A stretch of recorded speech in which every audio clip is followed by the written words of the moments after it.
जय श्री कृष्णा मित्रों, मैं नीलेश जोशी। आप सभी को मेरा प्रणाम। आप सभी को ये तो विदित होगा कि हिंदू धर्म का कोई स्थापक नहीं है, हिंदू धर्म की कोई एक बुक नहीं है, किताब नहीं है, पुस्तक नहीं है।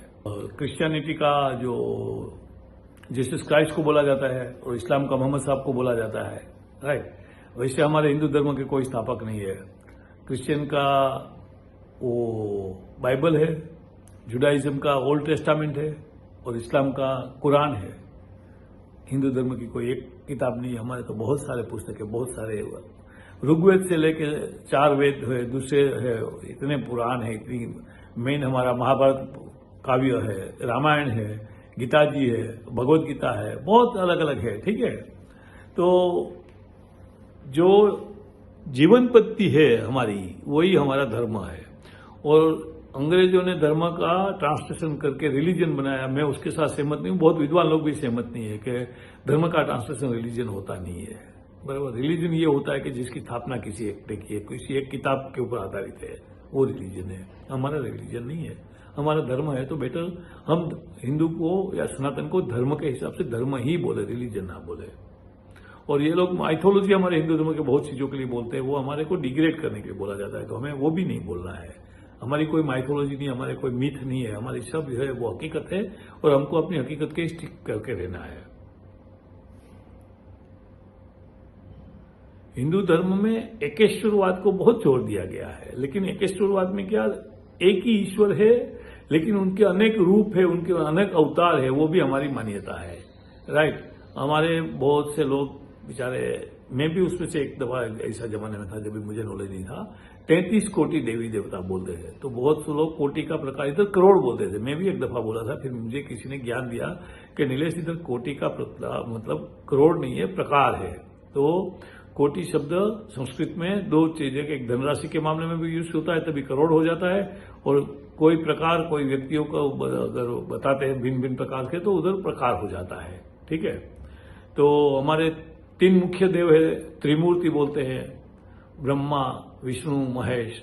ये हमारी त्रिमूर्ति है। तो महेश्वर यानी शिव जो संहारक है, ब्रह्मा है जो सृष्टि के रचनाकार है, और विष्णु जो है पालनकार है। तीनों अपने बहुत से कार्य बहुत करते हैं, और ये सृष्टि का संतुलन बनाया, तीनों का धर्म है, तो वो बराबर वो हिसाब से चलते हैं। और युग युगांतर में यही क्रिया चलती रहती है। सर्जन होता है, पालन होता है, बाद में विनाश होता है, फिर वही प्रक्रिया चालू होती है, सर्जन होता है, पालन होता है, विनाश होता है, और तीनों त्रिमूर्ति अपना कार्य बराबर से कर रहे हैं, राइट। जो हमारे समय का जो मात्रा बताई गई उसके हिसाब से सत्य युग, त्रेता युग, द्वापर युग और कलयुग कहलाते हैं, बराबर है। हर युग के अंत में प्रलय होता है, जिसमें सब कुछ नष्ट हो जाता है, और फिर एक नया युग शुरुआत होता है, एक नई सृष्टि तो जो होती है, लेकिन नई व्यवस्था जन्म लेती है, क्योंकि वो सब नष्ट हो चुका है, बराबर है। तो उसकी हर युग की लंबाई लाखों वर्ष की होती है, और एक चक्र की लंबाई 4.4 अरब साल की होती है, राइट। अभी हम कलयुग के आखिरी चरण में जी रहे हैं। ये कलयुग के बाद दुनिया का प्रलय होगा, वो सभी मानते हैं, सभी धर्म वाले मानते हैं, लेकिन कभी होगा वो सबको किसी को नहीं मालूम है। आखिर में हिंदू जनसंख्या के मामले में दुनिया के 4थे नंबर पे है। जो वर्ल्ड की टोटल आबादी है उसके 18% कुछ हिंदू है, या 15% हिंदू है।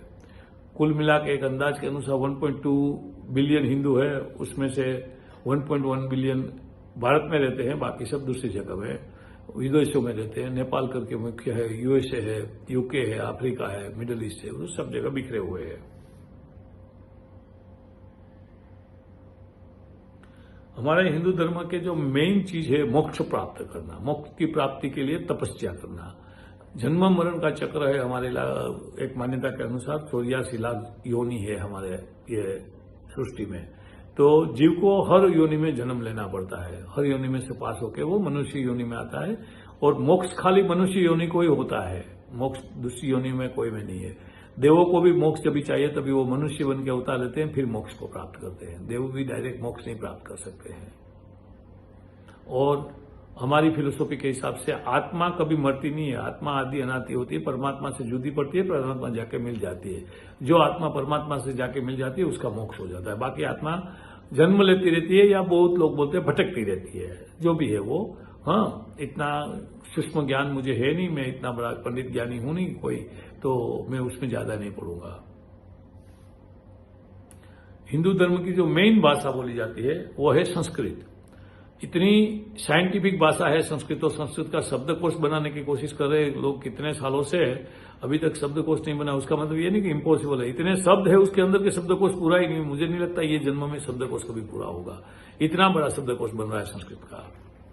और किधर लिखा हुआ मैंने पढ़ा था, संस्कृत देवस्य भाषा, यानी संस्कृत देवों की भाषा है। संस्कृत का अर्थ है संस्कारित या संशोधित, ये संस्कृत का अर्थ है। संस्कृत का ग्रामर यानी व्याकरण और शब्दावली बहुत व्यवस्थित है और विस्तृत है। हिंदू धर्म के 4 पुरुषार्थ है, धर्म, अर्थ, काम और मोक्ष। ये 4 ही आत्मा की आवश्यकता है, जिन्हें पूरा करने के लिए हमें जीवन में प्रयास करना चाहिए। धर्म का अर्थ है नैतिकता और कर्तव्य। अर्थ का अर्थ है धन और संपत्ति प्राप्त करना। काम का अर्थ है भोग, आनंद और दूसरी सारी मजाएं। और मोक्ष का अर्थ है मुक्ति और शांति। हिंदू धर्म में 4 आश्रम है जो ये हिसाब से है। पहला है ब्रह्मचर्य, यानी 25 साल तक ऐसे बोलते हैं कि ब्रह्मचर्य होता है। 25 साल के बाद पूरा शुरू होता है गृहस्थाश्रम, तो 25 से 50 साल तक गृहस्थाश्रम चलता है। फिर वानप्रस्थाश्रम, वानप्रस्थाश्रम 50 से लेकर 75 तक वानप्रस्थाश्रम चलता है। और उसके बाद है संन्यासाश्रम, 75 से आगे बढ़ के 100 साल तक संन्यासाश्रम होता है। ये 4 ही जीवन के चरण हैं जिनमें हम अलग अलग भूमिकाओं में भूमिकाएं निभानी होती है। हाँ, ब्रह्मचर्य में हमें ब्रह्मचर्य का पालन करते करते विद्या साधना करनी होती है। अपने आप को ये सृष्टि के लिए योग्य बनाना होता है, शक्तिशाली बनाना होता है, समझदार बनाना होता है, ठीक है।